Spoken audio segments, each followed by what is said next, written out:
PETM Podcast is sponsored by you. That's right. Go to patreon.com/PETM and join the What You Drinking Club for as little as $1 a month.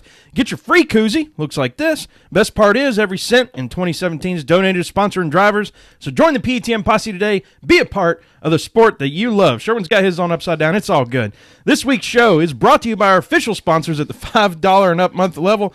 That's Catherine Kingston. Kathy is a new aluminum member. Thank you so much. We'll have to have her on the podcast coming soon. Ashley J. Stang, Jeffrey Whitler, Lori Sutton, Tony Salt, dude. Tone is a official sponsor now. Hell yes. Yeah, taking all them pictures. Colby McClam, Eric Kepner, Ryan Kiefer, Marianne Levesque, Patrick Cleary, Jeff Brown, Mick Rose, and Steve Jr. the third. Let's do this!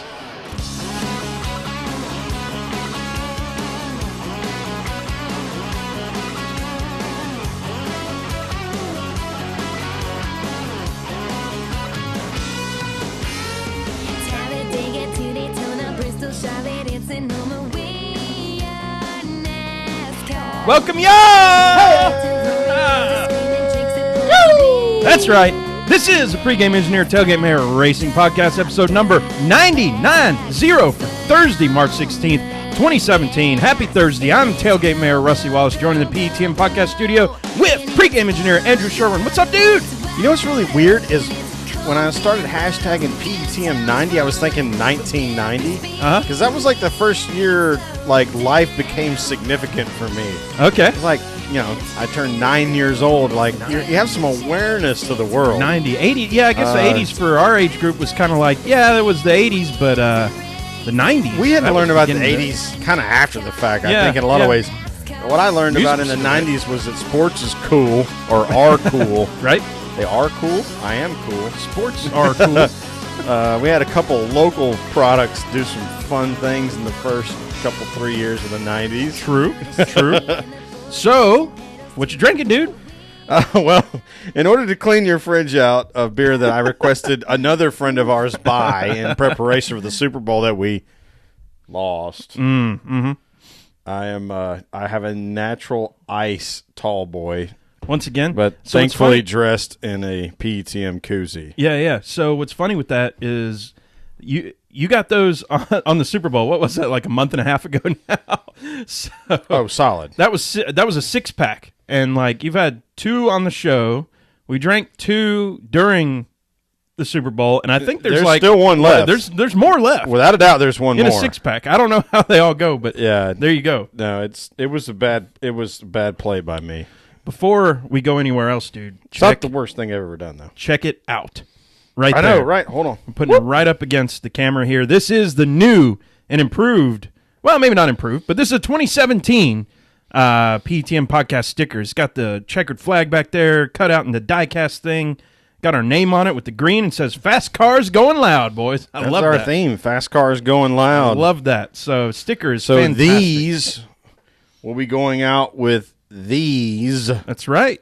To all our sponsors very here. soon. Yes, sir. So we've got all the stuff in hand, so we're ready to send that out. Thank you to the Patreon supporters. Once again, everything in 2017 is going to drivers, nothing but drivers. And we'll have a little bit more about that later. But how awesome are those stickers? I'm looking forward to plastering it all over everything I own. And saving a lot for the PETM posse. Oh, yeah. You might have to like fight me over sticking that thing on everything. True. It's episode 90, dude. 90. You know what? I thought about this. Here's a nerd stat for you. This is our last 2-syllable episode ever. 90. Right? Unless you go like 100. But that's a very interesting. That's fun though. Yeah, that's nerdy. Y'all know we're nerds. Right? You know, hashtag nerd neck. Right. We coined that thing. This is our last 2-syllable episode. So 100%. There it is. Gotta start it off quick. Drivers of the 90 car. If you're somebody you have to drink, so Sherwin made me do it. Dick Brooks, 175 of his 358 races over his 17-year career in the 70s and 80s in the 90 car. He didn't have any wins in the 90 car, but he did win in the 22 car at Dega in 1973 by 7.3 seconds over Buddy Baker, who we talked about several times in the last few weeks. Well, that's a pretty good. That's a pretty close win in 1973 at Talladega. Well, and I all mean, things considered, that's a good point. 7.3 at Dega. I mean, you're never going to see that anymore. The way they do the pack racing and then the side by side and the tandem at the end and all that stuff. But interesting stat with that one. The reason I bring it up, that was the last NASCAR win by a Plymouth. How about that? Oh wow! I wonder if that was that 1973. crazy bird thing they were running. Mm-hmm. Yep. He was a 1969 Rookie of the Year. He went on to be a broadcaster for NASCAR for a brief period. Had some car dealerships. Unfortunately, died in 2006 from pneumonia at 63. With due to complications from like a plane crash that he was in 2 years prior to that. So, yikes, crazy stuff. Quick shout out to Jeff Brown, a official sponsor of the PETM podcast. He mentioned Junie Dunleavy, owner of that 90 car. He served in the U.S. Navy during the 40s, and you had some notes about him about working with young drivers and taking chances stuff, right? Yeah, no kidding. Yeah, so he just always worked with like unknown drivers. Mm-hmm. Like, Ken Schrader was his thing. Was like for 50 years. Yep. He had like 300 different drivers. Yep. Drive his car because it was kind of like, we're going to bring a car. We can't really afford to pay a driver. Yep. But we know we're going to bring a car. And then, it looks like at some point they finally got maybe a result or two. Right. So we'll raise our glasses to old Dick Brooks. Yeah, Dick Brooks. One win, and I saw, I think it was Mr. Rec on the Periscope there, had pointed out Jody Ridley, 95 races in the 90 car. He's the only win in the 90 car. He won at Dover, and I didn't get the year on that, unfortunately. But Jody Ridley, 74 years old. He lives in Chatsworth, Georgia. Chatsworth. Yes, sir. He's in the Georgia Racing Hall of Fame. I'm quite familiar with Chatsworth. I have a friend that lives there now. As a college student, I co-opt with Shaw Industries, who has a big presence in that part of that's Georgia. Where it is then. Yeah, it's about, call it 20, 25 miles east of Dalton. Oh, wow. Middle of nowhere then. Yeah, it is in the middle of – it is absolutely the middle of nowhere. Wow. Until you get to the rest of the middle of North Georgia nowhere, and then you find like Union County and those places. Well, those places are cool. There's plenty of natural stuff to see there. Chatsworth is like in the foothills of the Appalachians. Gotcha. Okay. Bet there's some interesting people watching to do there. Like at a NASCAR race or something, huh? Yeah, probably downtown. Probably not too dissimilar to Dawsonville. Ah, okay. Oh, yeah, we had some good time. There actually there. might be more people that live in Chatsworth. All things considered. Well, that's it. Jody Ridley, one win in that 90 car. And with that, it's time to tear it down. You ready? There it is. So, we had a fight and a race broke out, as it turns out, in this one. We'll get to the fights here in a bit. But, starting with it, Martin Truex Jr. for Sherman's fumbling over there. Everything. I just dropped everything. That's everything actually just got quite dropped. funny. Truex, I mean, not a surprise necessarily. Maybe surprised if you were watching the whole race and saw how it was developing and who was leading and all that sort of stuff. Brad Keselowski, of course, breaking essentially at the end there. But no surprise to me that Martin Truex Jr. has a win in the first three races here. No, not at all. Not at all. They were so fast at the end of last year, and despite the fact that we thought maybe there would be a big change in what was going to happen with this new downforce stuff, that wasn't going to hurt what Martin Truex is good at. And too much momentum. Same thing for Joe Gibbs as a whole. Like, none of those drivers are like, nobody was upset about the changes. Mm-hmm. It was like, oh yeah, I like that. Let's do that. Yep, that'll be fun. Yeah.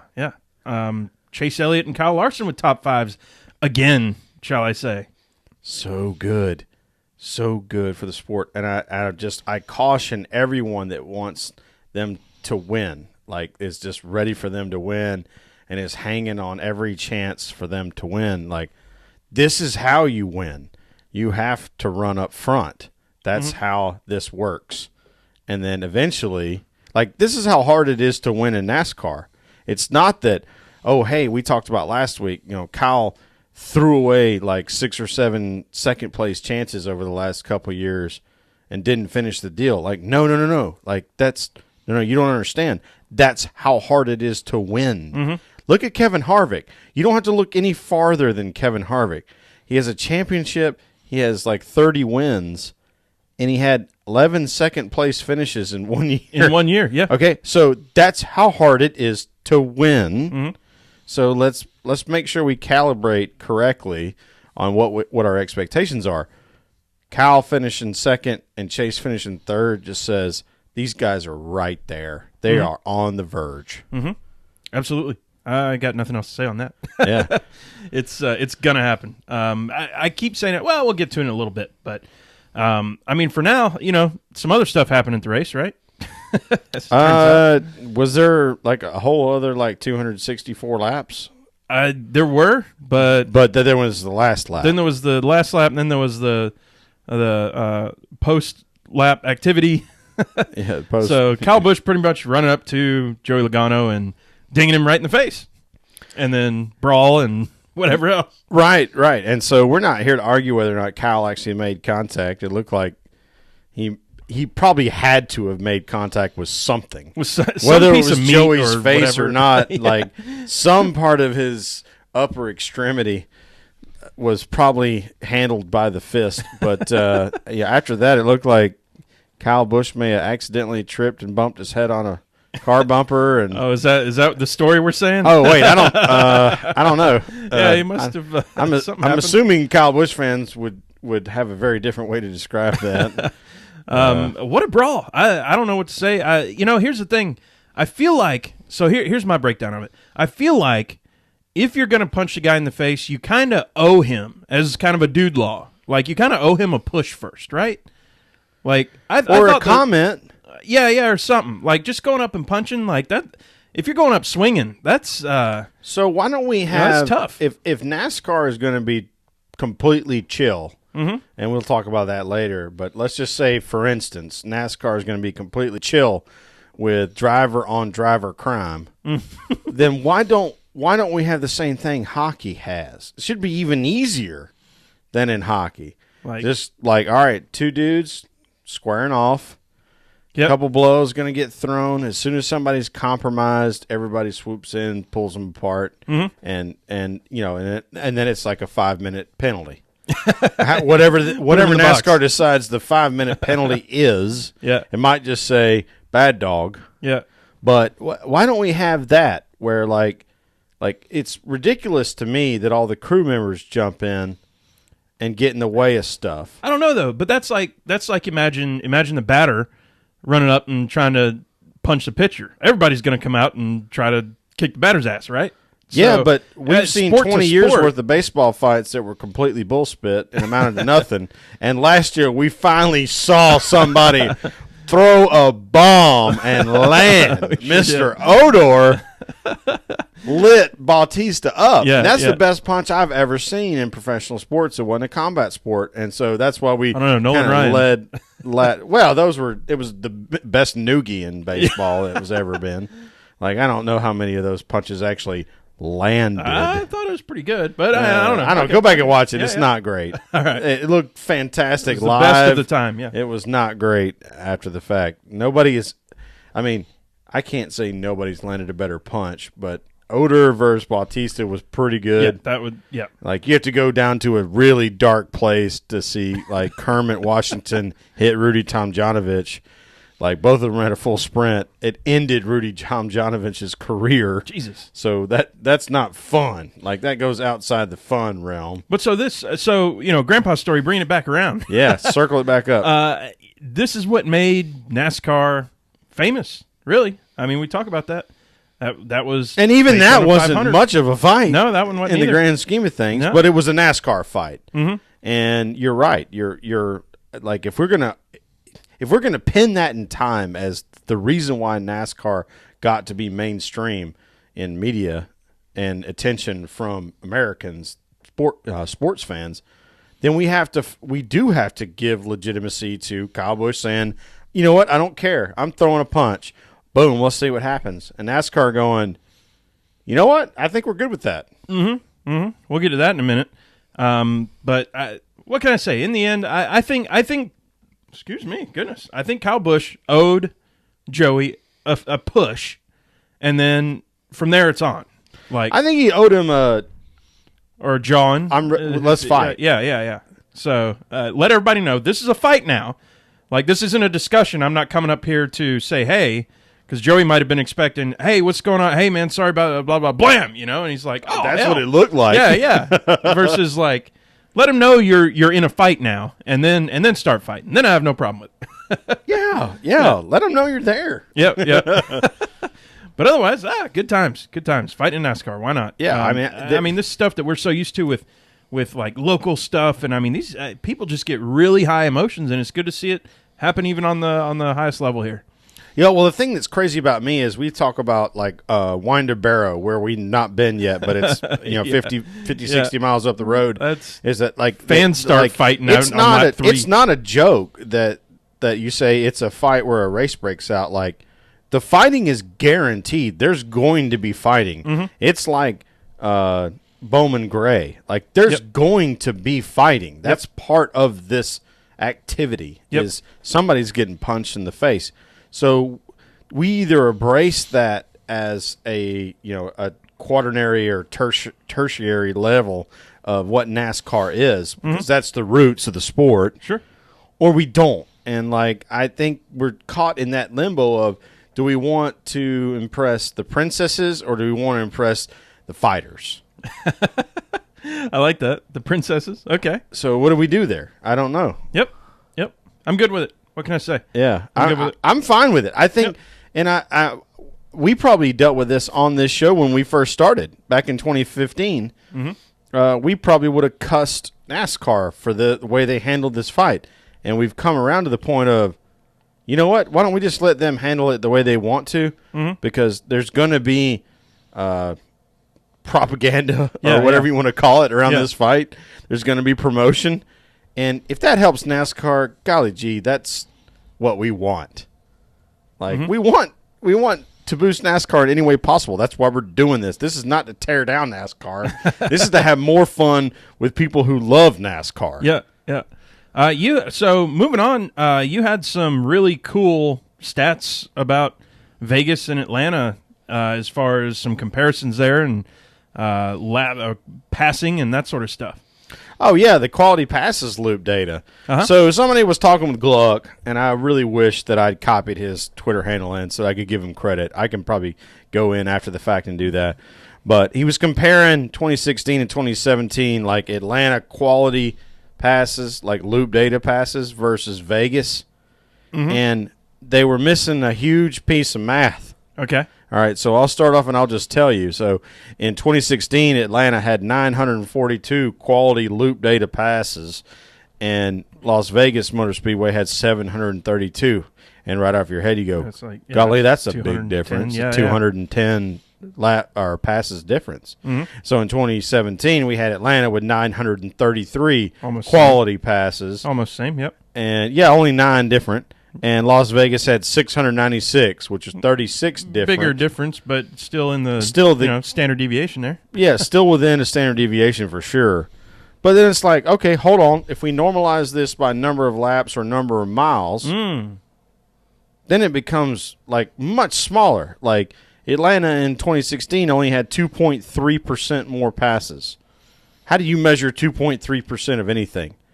Like, kind of small, right? Eyedropper, yeah. Like an eyedropper. And then in 2017, Atlanta only had 4.5%. So it grew by almost twofold, but we're still talking about this teeny-weeny little number. So it's like those are not good comparisons to decide whether or not Atlanta or Vegas was a good race comparative to each other.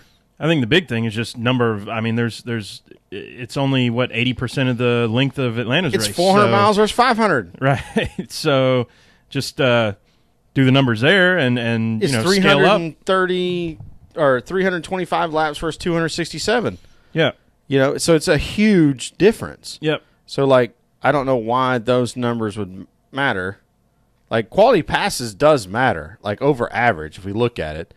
But then if you narrow in the focus, if you put the microscope on Atlanta versus Vegas, and we're talking about 2.5% or 4.5%, that's such a narrow sliver of opportunity. There's no reason to like posture against it.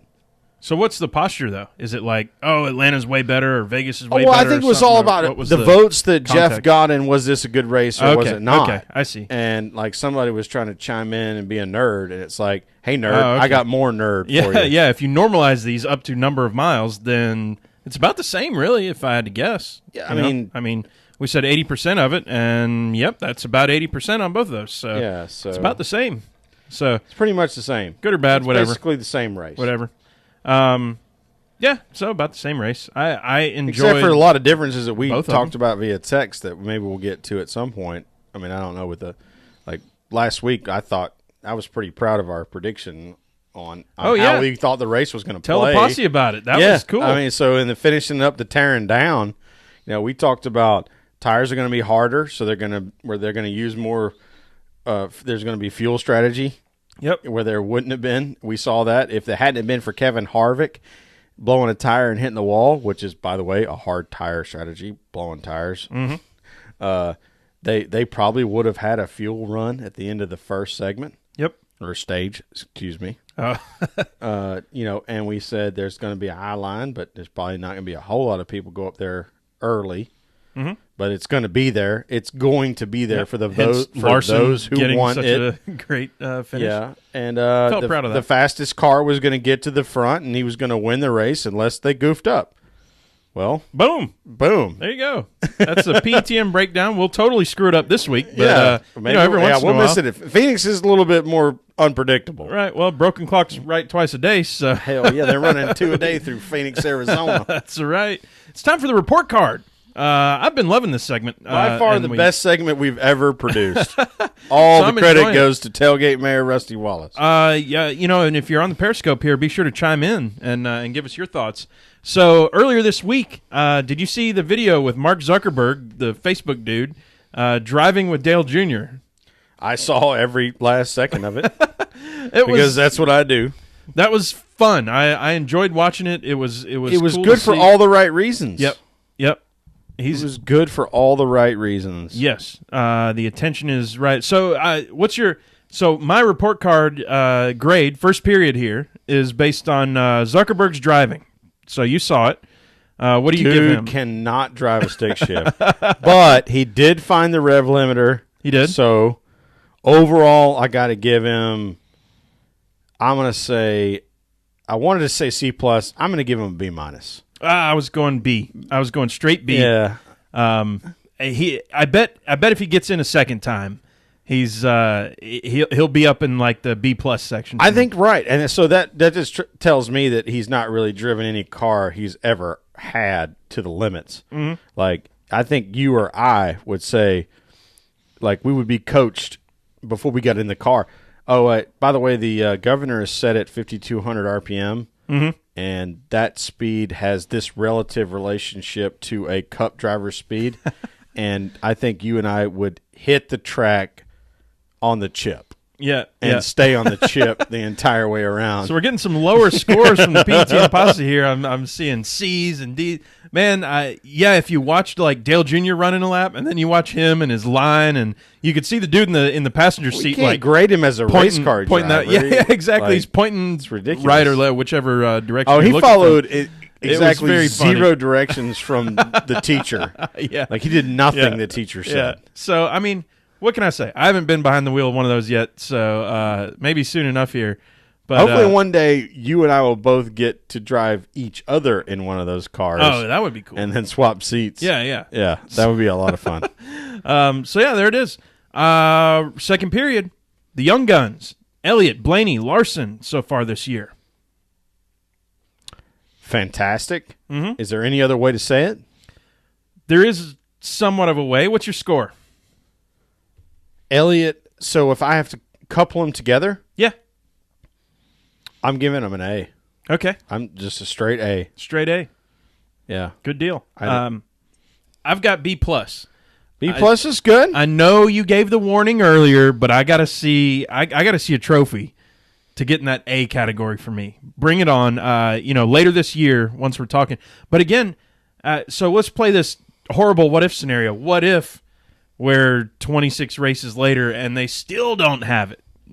Now we're talking B- or something if they're still finishing so I top. guess Like my you just got to grade's bust gonna out of that. change. Out of that bubble. I think it. So I'm giving an instantaneous grade. Like if they both Yeah, if they took a quiz, like if we're in college physics and you have to take a quiz after 3 weeks. Oh, geez. Like I'm like the way that quiz would get graded. I'm giving an A. Okay. But if we get it like to week 9 and like there's no progress, then my grade's going to change. Okay. So I'm with you in that I want to hold them to the highest standard possible. Sure. Because I think they should be. I think they would tell you they want to be. Well, especially Chase. So yeah, and I think Larson is too. He just says it a different way. Yeah. And Blaney, don't forget Blaney. Blaney's right there too. He's hovering. Mm-hmm. Like he's running only 3 or 4 positions behind those guys. And that's a car that never used to do that until he came along. Yeah. And they also got a new sponsor this week, by the way, which is fun. We'll have to look at that later. I don't know it well enough for us to talk about it now. But, I mean, those 3 guys, there's a lot of positive stuff coming out of them. Yep. Third period, NASCAR's decision to not penalize anyone in this case. Now, this has been polarizing, and of course, we sort of broke down the fight anybody. Earlier. No detention. Nobody got detention. No detention. What grade do they get? What grade does NASCAR get here? I think that's an admittance that NASCAR doesn't really know how to police something like this. Okay. In relation to how much they can use it for promotion.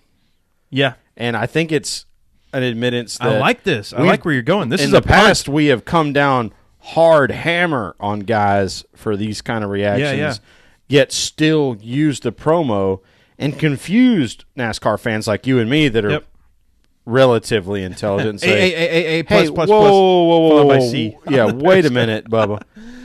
So they get this fine and this penalty, but you're going to slap that on every preview possible. Well, we know you have influence on Fox and NBC and everybody else. Like, so this is promo worthy, but we have to tell drivers they can't do that. Like, I think they're trying to bridge the gap between those two things. Yeah. And I saw in the Periscope, and the name disappeared right as I was reading it, but it said there were no actions detrimental to NASCAR. There were only actions really that promoted NASCAR there. I mean, I think the only detrimental thing maybe was from Mars, but does M&M's like they have to issue this is not representative of our company values because they're a giant corporation and they're global. Well, sure NASCAR is not global, so they have that problem because they have pedigree dog food. It's all over the world and everything else. But in the end, this is really not that big of a deal. Especially look at, like we talked about earlier with hockey. Like, this is not that big of a deal. Yeah. You know, now I would say NASCAR's fan base is actually slightly larger than hockey's, but we certainly love to have all the hockey fans be NASCAR fans, and NASCAR fans support hockey if it makes sense for you. But, like, you know, when grown-up dude wants to punch grown-up dude because he's pissed off, boy, that seems fine to me. Yeah. So I'm giving him a B, and here's why. B's a good grade, by the way. Well, yeah, B passes. B's not an A, though. An A is like, all right, good job, but everybody. if you make B's in college, you're getting hired. Yes, that's true. And here's why I say B. I just want to see consistency here. Like, I will amend the B to a better grade if in the next fight or the next thing that happens. Now, on track is different from off track, of course.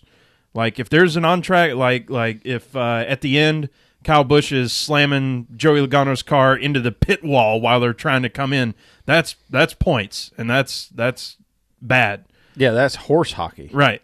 But which is different from hockey. But okay, let's anytime guys are jawing, anytime there's any of this stuff, hey, listen, you gotta do the same thing. And I do like what you had said earlier. This almost feels like a punt, like almost we don't know what to do. I bet if we just say we're not doing anything, it'll be way less newsworthy, even though people are going around saying, oh, NASCAR should have penalized, oh, they shouldn't have penalized. But I think it gets swept under the rug a lot easier right now if you just say, let's just do nothing. I don't even think it's sweeping under the rug, and that's But it's speaking along the same lines. Is the way I feel about it is NASCAR saying, you know what, we're just going to leave this be. It looks like it's fine. We'll figure it out later. I think the biggest misstep they made, which Brian France does a lot of this, is like guaranteeing Kyle's not going to retaliate because they're going to put some kind of super secret probation on him or something. That's what leads you to, like, he didn't say that, but it leads you to believe it. I don't think any of that is actually going to be the case. I think Joey's probably going to get raced a little bit harder by Kyle. But I think it's fine not to put any sanctions down on what happened at Vegas. I think it's fine to just say, you know what? We kindled a little bit of a fire here. Let's not dump gas on it for F's sake. Right. Let's just let it burn a little bit. Just going to next week. You know what? I mean, that's like feels like a Foxworthy kind of thing. Let's just let this thing burn a little bit. Here's a question. Can Joey retaliate for the punch on track? What do you think? I think fans are going to have a hard time understanding that. I'm having a hard time understanding. Like, I just thought of the question, can he put Kyle into the wall? Well, he kind of, I'm not saying he did it, but he's already put Kyle into the wall or whatever. Well, step back really quick. We are fans. Yeah. But, I mean, part of the reason why we do this on mic thing is that there's, like, we don't. Everybody's saying Joey ain't going to retaliate. We don't. I get it. Yeah. We don't identify with a big chunk of the bell curve of NASCAR fans, which is why we wanted to talk to NASCAR fans and understand things like that, like what y'all are saying. Posse's the same way. Yeah, the posse.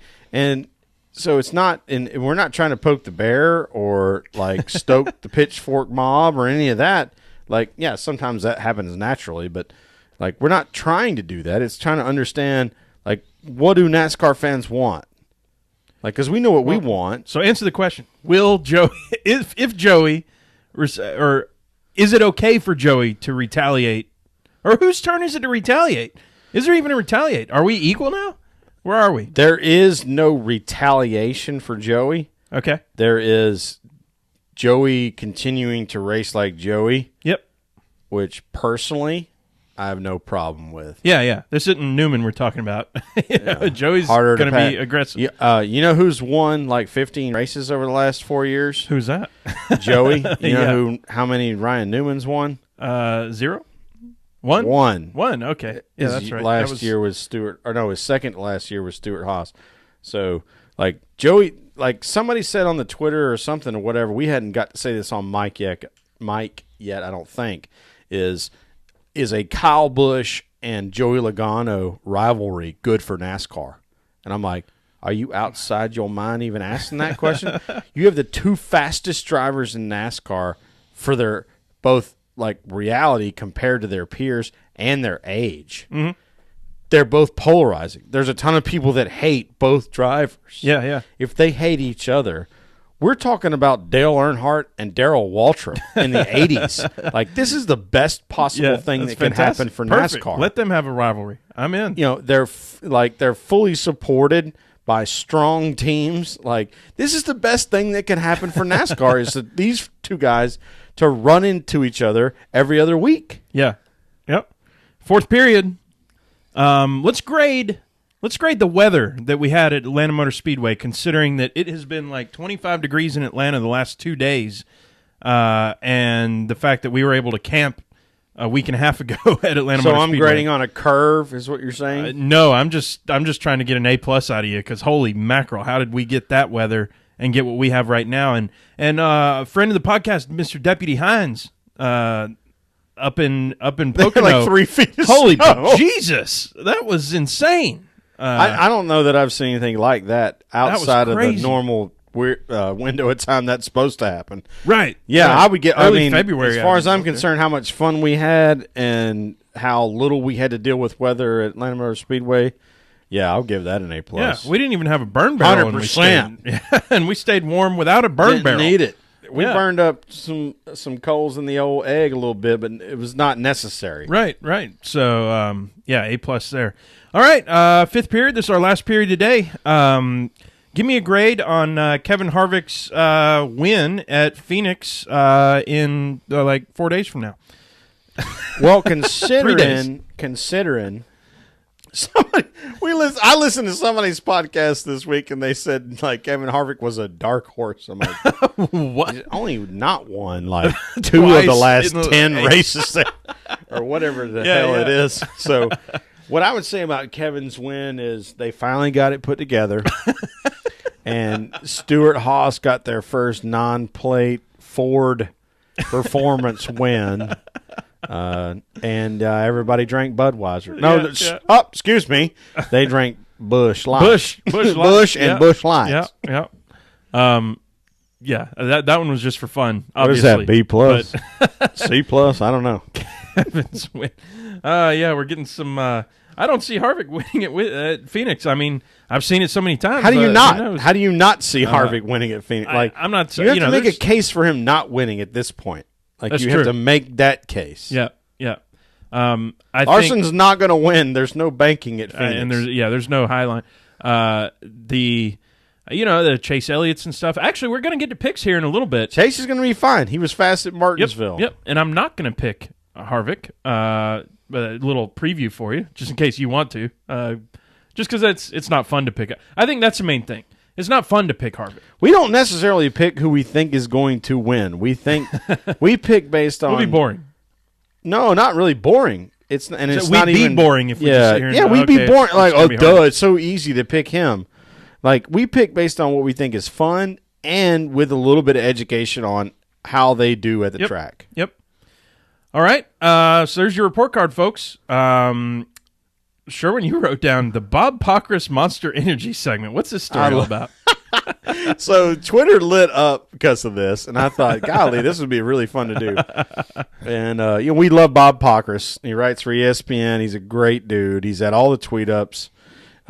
He's everything you would want from a NASCAR fan that is like a nerd, like us. Yeah. Nerd neck, like hashtag nerd neck. Yeah. Bob Pockrass. So basically, he proposed an idea. If fans like Monster Energy girls, as he has asked fans, they all say yes. Mm-hmm. And they like fighting, like Kyle and Joey, and maybe even like UFC and boxing. Sure. Should NASCAR consider combining these two activities in the pre-race show, i.e., Monster Energy girls boxing match? If it was like those in bikinis. If it was those, he didn't say that. I did. You remember back in college, and we had those gigantic glove things that were the huge glove. Oh, the Gigantor. Yeah, yes. yeah. Like you could like barely punch. Yeah. That would be fun. I would enjoy that. Oh my God, I remember those sumo things and like people like practice drop kicking each other. Yeah. That would be. I mean, that would up the pregame.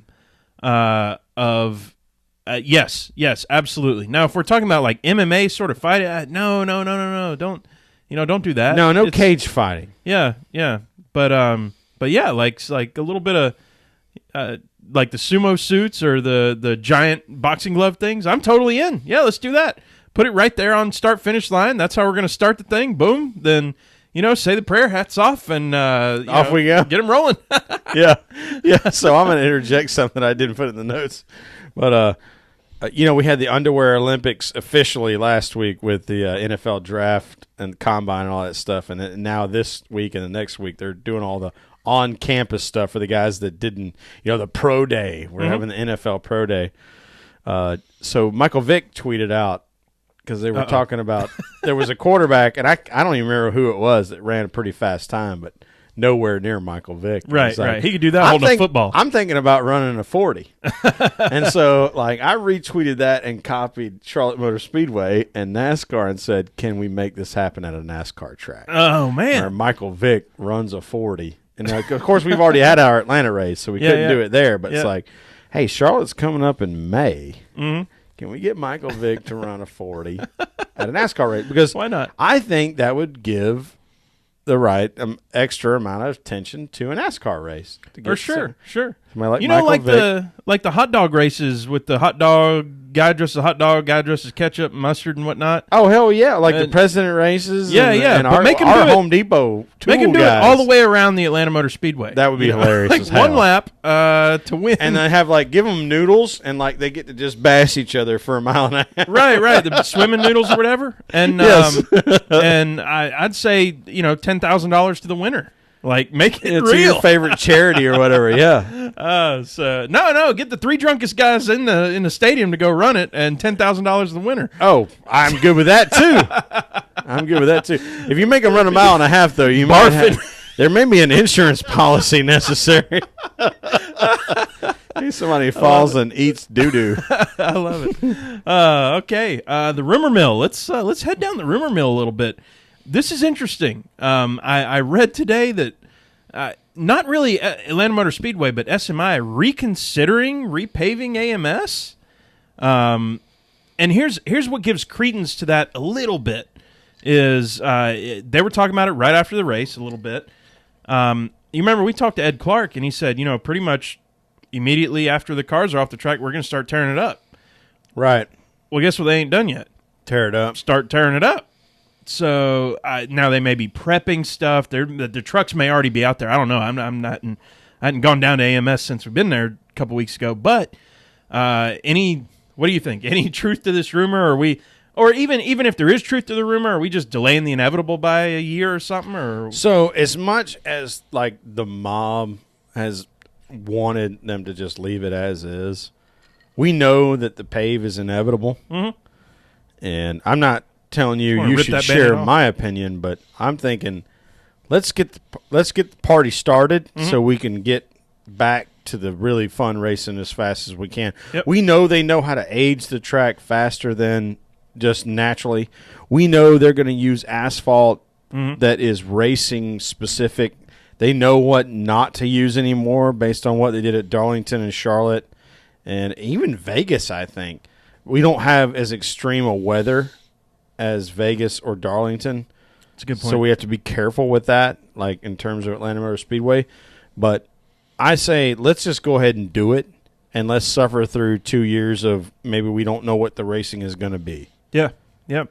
Because we're going to have to do it. The last thing I want to see, personally, is what happened at Texas or what's happened at California, where we sit around for a day and a half because tiny little trickles of water are pouring out of a single layer of asphalt.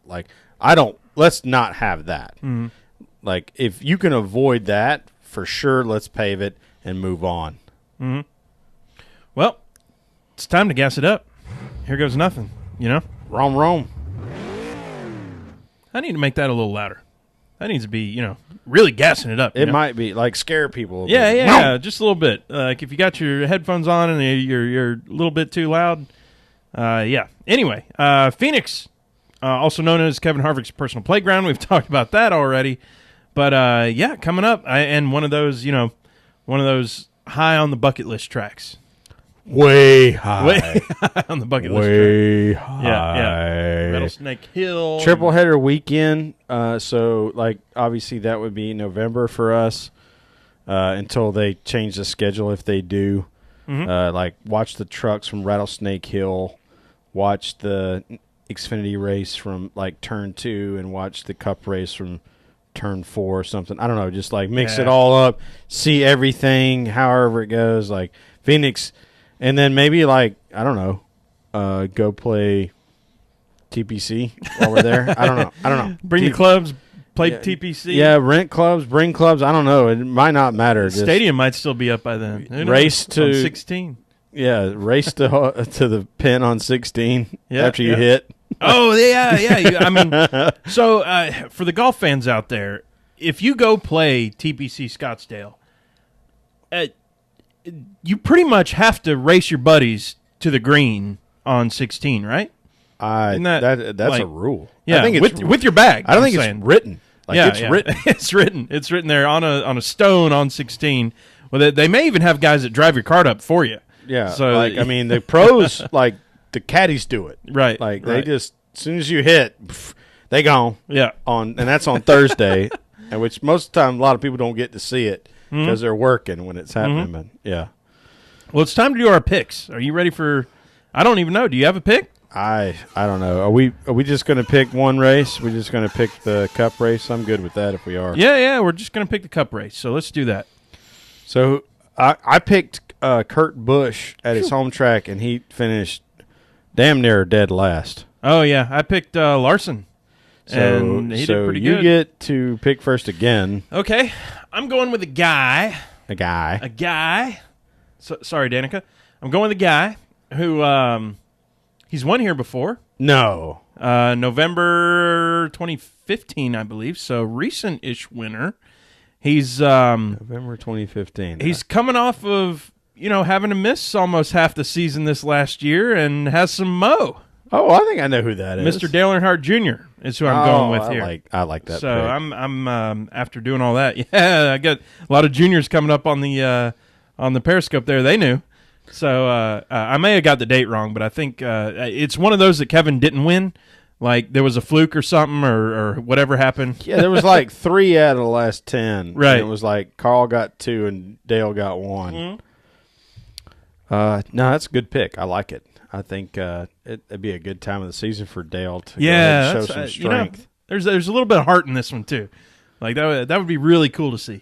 Yeah. All right. Well, I like where you went with that. Okay. So what I'm going to do is I'm going to go a little bit. And somebody's already said it on the Periscope there. Okay. He's really disciplined. Phoenix is a disciplined track. Discipline. Like okay. really disciplined. So I'm going to go with Ryan Blaney to get his first win. Excellent. In the I love that. Or Monster Energy Cup Series. You had to go through a few sponsors Yeah, there? I went there. Nextel, Sprint, Winston awesome. Cup. What is this thing? So there we go. We got Junior and we got Blaney. I love Blaney as a pick right here. Having just talked about him, the young guns and whatnot. Yep. Good track. Excellent. Good pick. I love it. Woo! Time for some redneck noise. Ask PETM. Of course, just send in your questions. We'll answer them. Mick Rose, who's on the Periscope here at GoDucks42_Mick. Which 2 drivers would you buy a ticket to see fight? So I deliberately didn't add any fluff to his question because I wanted this to be like, all right, let's chat a little bit about like anybody that's ever driven NASCAR. Okay. And then like people that are driving today. Okay. So like if you could pick any 2 guys that have ever driven NASCAR that you're aware of. Wow. To straight up fist fight. Wow. Like, all right, here's so you got something in mind already? Or? I got one historical. Okay. I'll go historical. Both of these in their prime. I'll take Tony Stewart and Bobby Allison. Oh man, that's so awesome. See, this is why I wanted to unrestrict this question. Okay. So my first thought was Junior Johnson and AJ Foyt. Like couple country runners, boys. Some freaking one from Texas, one from North Carolina. Let's moonshine each other in the face. Some runners getting after it. I love it. I was just thinking big old boys who ain't gonna take no ish from nobody. Right. Tony Stewart will straight up. Who we fighting? And he's already kicked his ass. He's already hit somebody in the face. Yeah, and Bobby Allison just cool as cool gets. And I don't know. Don't ask me to predict who wins. I just want to see the fight. We're talking about paying to see the fight. Yeah. I ain't betting on the outcome. So this is the Conor McGregor. Floyd Mayweather of NASCAR. yeah. And like never they're gonna asking. happen. So the local radio station was asking, "Would you pay for that fight?" Most people were saying no. Oh, really? I think you and I could set up a fight in NASCAR Fantasyland that everybody would pay to see. Yep. I think you just picked one. I think I picked one. Yep. But I think now we have to pick drivers who are active in the sport. Okay, active in the sport drivers. I'm going to go a totally different direction here. Do you want to go? No, go ahead. No, go ahead. I'm going in a totally. You got the mo. I got the mo. I'm going in a totally different direction. I want to see Casey Kane fight Danica Patrick. You asshole.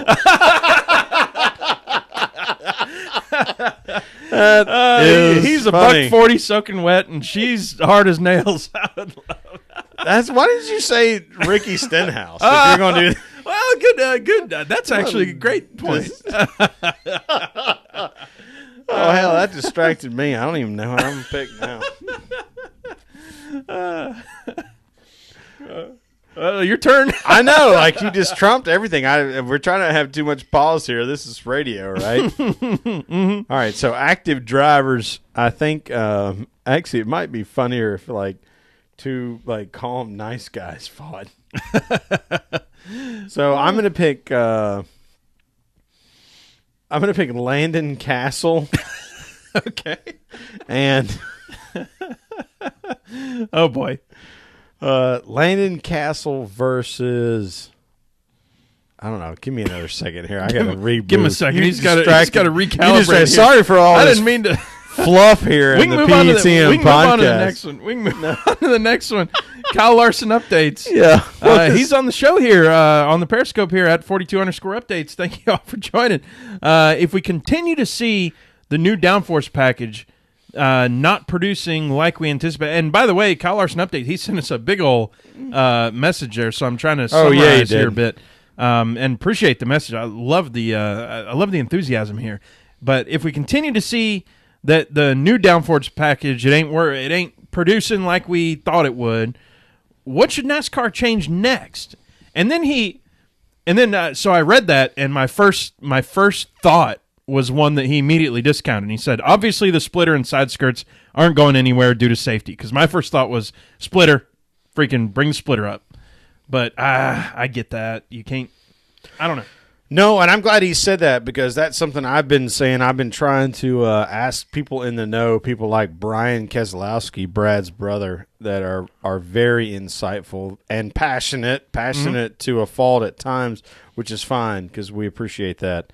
Because we are that at times, but I don't think ride height, splitter, and side skirt are going anywhere. So the last thing we're left to do is cut that damn splitter or spoiler off the car. Off. Yep, cut that damn spoiler off. Let's see what happens. Mm-hmm. I like it. Yeah, good point. I mean, it's anything we can do to get the downforce off. See what happens. Yeah, make that thing an inch, and we'll see. Mm-hmm. So. Absolutely, totally agree. Except if we could do splitter, I would bring the splitter up, or I would first off just I'd rip it off. Splitter off. Yeah. Go back to valence. Yeah, go exactly. Back to valence. So, when's the last time we heard the word valence? In 06 maybe. No, that was COT. Yeah, no 06. You're right. Yeah. You're right. 07, 08 in Xfinity. Mm-hmm. Yep. Time for the Strange with Stang. Ashley J. Stang sent us a question. Boy, all these punchy-facey questions this week, thanks to all the fighting we had there. Why. Yeah, right. If you had to get punched in the face by any Cup driver, which one would it be? Would it be Kyle? It'd be Kyle, right? Since it wouldn't even hurt. Oh man. Well, if I had to be punched by like a punch, who I'm not going to get punched by? Who? If I have to choose, it's not Danica. Because she's probably bringing the heat. Well, she probably does and like the yoga and the kickboxing and stuff. Like she probably knows where to hit you on the jaw. Yep. To Yep. maybe knock your ass out. There's respect there. Don't get me wrong there. I ain't going that way. If I had to pick based on I wouldn't be offended if I got to choose the punch that he gave to Joey. I think that would be the one for sure. I kind of get. There's some meat somewhere, but I can kind of get. That's not going to hurt too bad. Do you get to choose to have the exact same physical reaction as Joey? Because it looked like he had a pretty good, Matrix kind of, chin tuck. If I get hit, I'm probably not getting. Yeah, it would be all right. Yeah. We still don't know where it landed, but he obviously didn't get rocked. Right. I'm trying to think of somebody who's out of shape and not badass. I think those two go hand in hand. Not hand in hand, but they're inversely related. Yes, if you're out of shape and you're racing in NASCAR, you are a badass. Exactly, definitively. That's a problem. Would you want to be hit in the face by Dick Trickle? No. Would you want to be hit in the face by Tony Stewart? No. Would you want to be hit in the face There's plenty others that are escaping my mind, but Bobby Hamilton, no, like Jesus, no. So so who do you go with? Kyle in that respect. Gone. I gotta go with know. Somebody He's big. Really, that's a problem. Grew up rich kid. Here's the thing: I don't like getting hit in the face. Carl Edwards doesn't race in Sprint Cup, so we don't have to worry about him. Oh, he would destroy probably, and then like shake your hand afterwards. Sorry, dude, you good? Like, he's a nice guy. I like Carl. Anyway, I think if you had to get I think like these guys are all athletes, so you have to worry about getting hit by somebody who actually knows how to punch. Right. And it's like, are you allowed to defend yourself, or are you just standing there getting hit? Yeah, if you're just standing there getting hit, I might have to go back to like Cole Witt because he's so small. I think I would take Joey. I don't know if Joey's like going to hit you as hard as he can. You know what I mean? Like he may not know how to hit as hard as he can. Oh, that's true too. That's true. It might be all shoulder. He's probably learning hip. right now. Well, it could be. That could be. Ask me next week. All right. Thank you, Ashley J. Stank, for that. Sherman, you got some shout-outs. Let's close this thing out. All right, man. Shout out to Lap Traffic. They're going to have Brad Younger from Younger Motorsports next week. That's going to be cool as hell. At PETM 91, we're going to have on Tuesday with MLS and FIFA referee Corey Rockwell, somebody that was in our fraternity, somebody I know very well, a good friend. He's going to be here to break down Atlanta United versus Chicago Fire MLS match at Bobby Dodd Stadium. And he lives in Phoenix, and he's a NASCAR fan. He's been to Phoenix International Raceway. He takes his son there when he can, so we'll have those crossover chatters. Yeah, love those chats with the crossover folks. It's going to be a whole lot of fun. Y'all tune in on Tuesday. We'll be there. Y'all know where to find us. Patreon.com/PETM. Be part of the PETM posse there. And sponsor some drivers and get your new sticker. We got the stickers coming. We got all the stuff now. We're just going to put stamps on envelopes and get them sent out to everybody. Really excited to do that. So thank you, everybody, for joining. You know where to find me. I'm Tailgate Mayor at Tailgate Mayor. And I am Pregame Engineer at Pregame ENG. Follow us at PETM Podcast. We're going to talk to y'all next week on Tuesday. Woo! Thumbs up.